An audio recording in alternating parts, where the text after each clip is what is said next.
is Wednesday the 17th of April 2019, and I'm sitting by the mermaid statue on Lily Pad Lake in Kampot, and the sun is just going down, and you just cannot get away from people in this place. Anyway, I'm going to briefly now talk about what I've been doing since I last made a video, and also what an aspect of remembering, how that works in consciousness, and how understanding something about an aspect of remembering can help manifest the future or change your future. So last time I made a video, I can't remember how far I'd got. The main thing that happened this period was that I was sitting in the cinema and I was updating my diary, and the minute that I finished, and this was the typing part, Doria walked in, the volunteer that I'd got really close to about a year before, and then I'd kind of ghosted her a bit because there was just this bad vibe. So she walked across the cinema, grabbed me, held on to me for a long, long time, and it was really, really hurting my arm. Like, she was squeezing me so tight, and when she let go, she was crying. And that was quite strange, because we got really close, but not that close, you know. Anyway, and it was also ironic because Lucas had replaced her, and Lucas was now still there. So we started hanging out, the three of us. We went out one night, double irony that we went to Mekong River, and we had a drink there. And then she got in the habit of hanging round every evening, because I was working, but she was busy in the daytime. But she was kind of down, and there was kind of a dolefulness about her. So we spent one day together, and she told me the story, and that is that last time she was here, she met some guy, a local. Apparently he's really rich, he's running a software company, but he lives with some family members. And they got really close on Skype, but then he kind of went a bit cold on her. So she started travelling, went to Malaysia, but then came back to find out, is this on again or off again, or what's happening? And he just said that he's really busy, he can't get time off work, and in the evening he's too tired to come out, so he's not seen her. So she's coming around the cinema each evening because she's got nowhere else to go, and she's been like, her eyes are all red from crying, and oh man, it was getting me down, you know. Well, then eventually she said, oh, let's go off to Siam for a couple of days, and then that was back on again. But I said to her, I just can't take knowing you, to be honest, because this guy is just messing you around, and you're always down, and it gets me down as well. So she left after all this time, came back, and then it was such a short thing, but I felt kind of cheated because of the first few days. I just thought, wow, we're such good friends. She really missed me that much. But nope, it was all about somebody else. The other thing that happened was that the boss went away and Lucas found a job, and he found out at the last minute, as well as teaching English, he'd be teaching maths, and he found that really, really hard, and he couldn't really do it. It was so stressful, and he ended up working just one afternoon a week, and then he'd keep on trying to get out of that afternoon, and he was always tired, and the boss was away. We just said, look, I've got to go and convince him that it doesn't work and get him to leave. But of course I can't go behind somebody's back. You know, I've known Lucas for ages, so I just showed him the text, and then these two had a fight. Basically, they wouldn't directly talk about it, they'd only send me messages, and I'm showing them the message from the other one on the phone, and politely they're speaking to each other, and they're having an argument just through me. But anyway, in the end, one day, he was just rude to him in the kitchen, and he was kicked out. Well, he wasn't kicked out, he technically resigned, but yeah, that's just how it works. This man can't build long-term relationships. Another example of that is we had this couple turn up. They were older. They've been working in a bar for more than a year in South America. And they're really, really experienced, and it shows they're really experienced in that they cleaned up the whole place. They put the library in alphabetical order. They cleaned everything. They had all these good ideas, better ways of doing things. The whole way we run things transformed. He was quite a sarcastic man, and he was all touchy-feely. I didn't get on with him, but the actual way the cinema run is so much better. But of course, he pushed them away. When they tried to stay longer, he wouldn't accept that. So then they ended up working every other week just to come and clean up and go mad. And just now, he's kicked them out of the group chat. So now they're not staying. Since last time, I've also been to Malaysia. Well, I went to get my health sorted out to find out how can I get an MRI, how much is that? So I got a flight to Thailand and a flight to Malaysia. Went to Thailand, went to Sri Raj, same as last time, just walking around, no English spoken, no one helping me. I ended up with some lady who did speak English, just took me from department to department, so angry. I could not get a price. What's the range of an MRI? Just wouldn't tell me. Just said, you'll need to pay again, another consultation fee, and get it ordered to find out the price. Can't just tell you the range of prices. Refused to. So I got my medical record from the Louis, and I went down to Malaysia.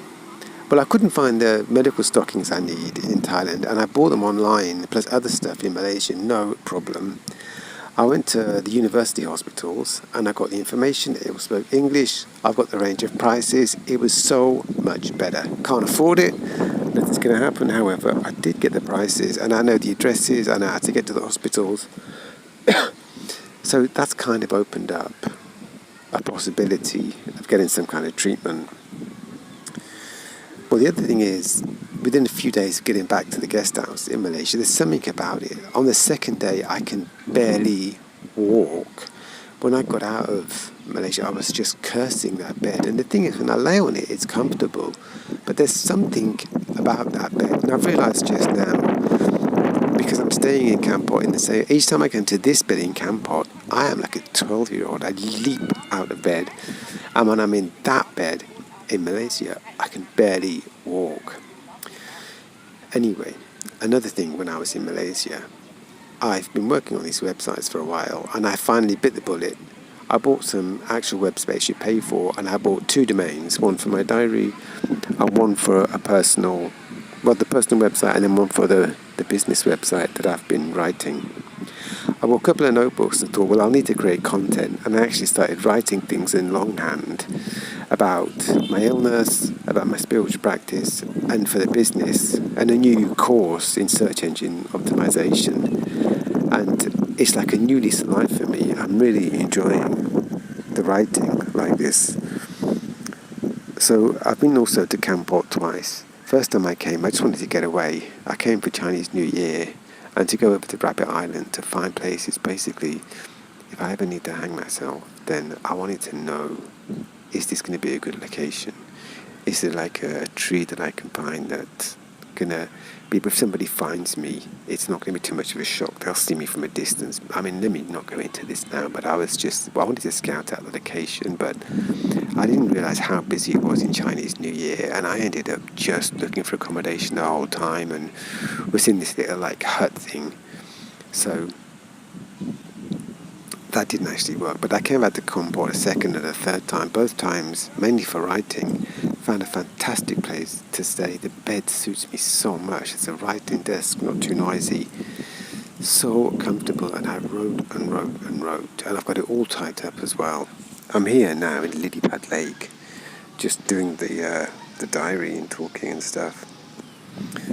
So that was that. The next thing that happened was that Pete, a guy I volunteered with more than 3 years ago, he stayed in touch, and he helped finance one of my books.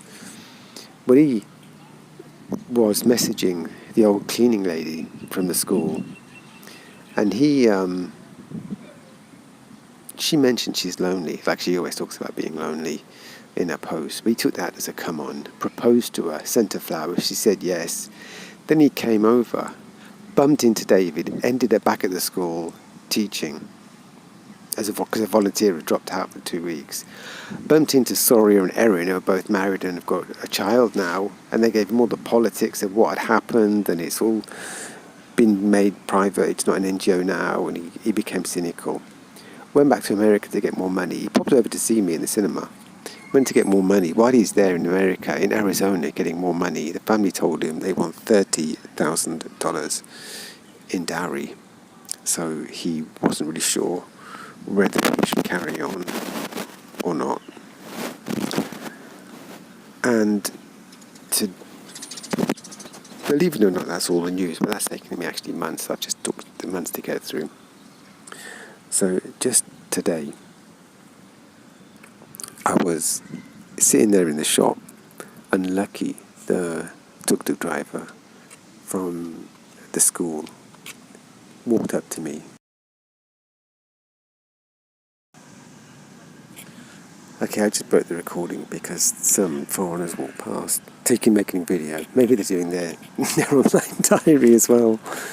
Anyway, I was sitting in this shop today. I mean, Kampot is so perfect for writing. When I first came here, there was nothing. There was no traffic. There was just 2 restaurants. Every half hour, a single bike would trundle past. Nowadays, there's loads of places.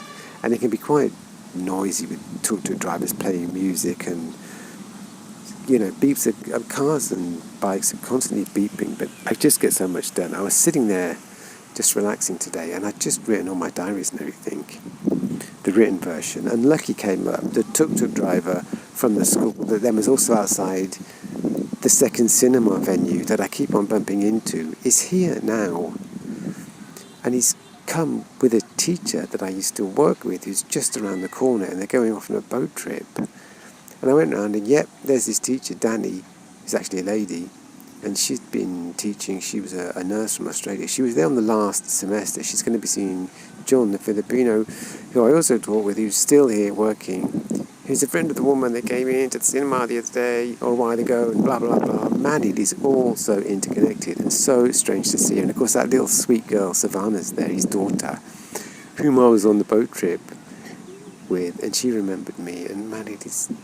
And I was just thinking as I walked away now, this is why I wanted to sit and do the diary today, just feeling quite wistful, because before that school I was just in silence and never spoke and didn't know anybody. And it had such an impact. I'm such a different person in this country. I'm bumping into people, and it changed my whole sphere of life, that thing. Just, I'm feeling... Anyway, I was sitting down, I thought, I'll do the diary. I looked up at the sky and I thought, well, that's lucky. Everything's lucky. Since I started writing, I found this perfect hotel. I've settled in the Kampot. It's like life was moving me to get back to the basics of writing. And I'm going to chronicle this progressive disease, and I'm going to chronicle my spiritual practice, which I wanted to do for years. And of course, I'm building up the business website to get some paid work to make other people's websites. So I just felt everything's become lucky. And now I've just bumped into lucky. And now I'm sitting there on this bench, and I look up and I see the sky, and I realise my lucky colour is light blue. It's not the colour I like. The colour I like is deep purple. And the colour I always notice is a very light translucent green, and a little bit less, but also a light translucent orange. But the colour that I always seem to attract when I look, and I've got so many possessions of this light blue turquoise. I didn't pick it on purpose. I don't particularly like it, but it follows me. And when I looked up at the sky, feeling lucky, and I just met lucky, and I thought, yep, there is the lucky blue.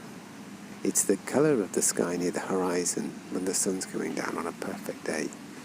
That's the lucky colour that follows me, and that's the colour that says write and get back to what you've always been doing. So, that is writing. What is remembering? Remembering gives us our identity and our sense of self. When we feel that we exist as a person, we don't. We exist as creation, but we feel that we're a person separate from it. Because the things that we remember, these memories seem to be linked in a form of continuity, and it gives this sense of self, which isn't true. But it's really important. I remember once I was living in Penang, in Malaysia, And there was a piece of magic just about to work out, and I was about to meet Junko, and I was feeling so down, and I fell asleep. And I woke up suddenly, like with a startle, and in 1 second I knew that everything's about to change. I'm about to meet somebody, and that exactly happened. Now, this kind of sudden awakening happened to me before. Like, I'd been agoraphobic for years, and my friend came round and said that he was by himself, and he wanted me to stay with him for a week because the guy he lives with going to hospital.